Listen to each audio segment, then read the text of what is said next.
Alors comment on fait avec Elena si elle vous poursuit ? Alors, si Elena nous poursuit, la première possibilité, c'est au moment où elle arrive à la porte, on la claque sur elle. Si ce n'est pas possible, l'idée, effectivement, c'est, encore une fois, il faut réussir à créer ce décalage. Alors, créer ce décalage, ça peut être essayer de créer un bug chez cette personne. Donc, par exemple, en ayant une attitude qui est absolument inattendue. Donc, la personne attend, par exemple, une attitude totalement soumise, etc.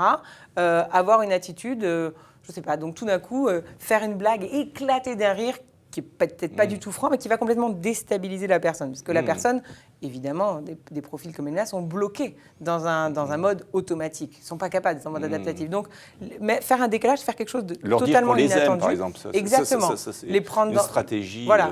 Avoir quelque chose de très inattendu, ça peut totalement faire tomber leur défense ou tout d'un coup faire le petit enfant, paraître tout joyeux. Donc ça, c'est vraiment quelque chose qui peut bien marcher. Ensuite, quand on pense par exemple à la notion d'analyse transactionnelle avec cette dimension de nous forcer à endosser le rôle d'un enfant en ayant cette attitude d'autorité, refuser ce rôle et avoir une discussion totalement neutre, scientifique, rationnelle avec la personne peut permettre aussi de casser ce cercle, on va dire, émotionnel, etc. Parce que c'est vrai qu'il y a une grosse part d'émotion, en fait. Le stress va générer des émotions qui sont négatives. Donc, réussir à sortir en se mettant dans une position un peu plus méta, etc., ça va permettre de casser ces émotions.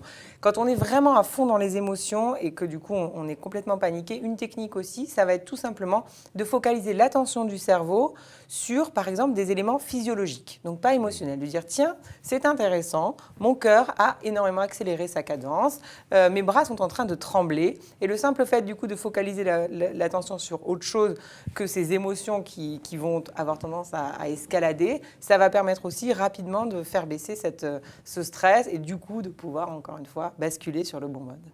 Merci beaucoup, Hélène. On va creuser un peu ces sujets dans une prochaine émission avec vous où vous allez révéler votre véritable personnalité. Merci.